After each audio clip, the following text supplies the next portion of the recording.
পাইকারি বিদ্যুতের দাম ২১% পর্যন্ত বাড়ানোর প্রস্তাব দিয়েছে বিদ্যুৎ উন্নয়ন বোর্ড পিডিবি। বুধবার সকালে রাজধানীর কেআইবি মিলনায়তনে আয়োজিত গণশুনানিতে পাইকারি বিদ্যুতের দাম ইউনিট প্রতি ১.৫ টাকা বা ২১% পর্যন্ত বাড়ানোর প্রস্তাব দেয় পিডিবি।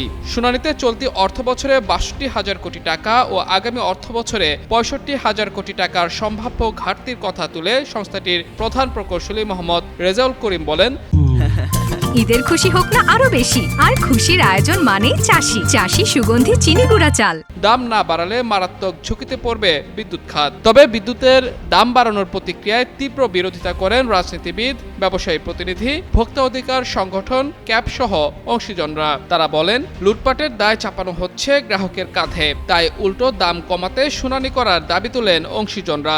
শুনানিতে অংশীজনরা বলেন, নিত্যপণ্যের বাড়তি ব্যয়ের মধ্যে বিদ্যুতের দাম বাড়ার প্রভাব পড়বে বহুমুখী।